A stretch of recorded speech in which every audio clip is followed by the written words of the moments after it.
निसर्गात उमटलेला ध्वनी जसा प्रतिध्वनी होऊन आपल्याला परत ऐकू येतो, त्यानुसार आपल्या वास्तूमध्ये उच्चारलेला शब्द प्रतिध्वनी होऊन आपल्यावर काम करतो.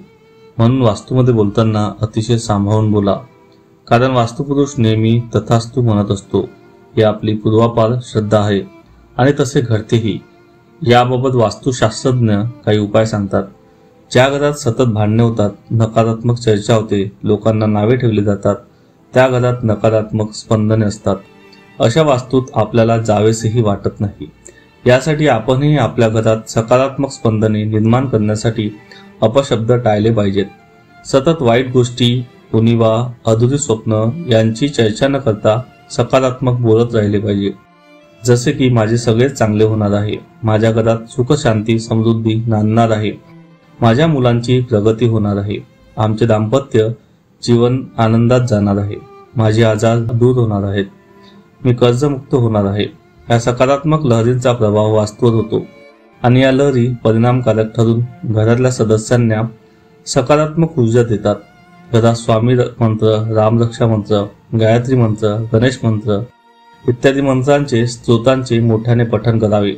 त्यामुळे सकारात्मक ऊर्जा निर्माण होते. वास्तुपुरुष आपल्याला सद्बुद्धी देऊन वाईट विचारांपासून दूर ठेवतो. तसेच बाजारात एक इलेक्ट्रॉनिक यंत्र मिळते, त्यावर मंत्रांचा अविरत जप सुरू असतो. हे यंत्र मंद आवाजात घरात लावून ठेवावे. आपल्याकडून नकळतपणे मंत्रजप होत राहतो आणि वाईट विचार दूर जातात. कोणीही किती वाईट वागले तरी त्याचे वाईट चिंतू नका. ज्याला त्याला त्याच्या कर्माची शिक्षा मिळते.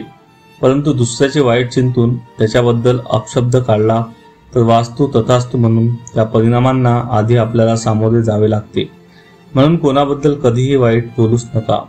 ज्याप्रमाणे चेंडू एखाद्या भिंतीवर जोरात फेकून मारला तर तो तितक्याच वेगाने आपटून मागे येतो. तीच बाब आपल्या तोंडून बाहेर पडलेल्या शब्दांच्या बाबतीत घडते. म्हणून सतत चांगलेच बोला. कधी काय घडेल हे आपण सांगू शकत नाही. कधी कोणते शब्द शेवटचे ठरतील सांगता येत नाही. म्हणून आपल्या जिभेला चांगले बोलण्याची सवय आणि वळण लावून घ्या. परदेशातील वास्तुशास्त्रज्ञांनी देखील वास्तू तथास्तु संकल्पनेला दुजोरा दिला आहे.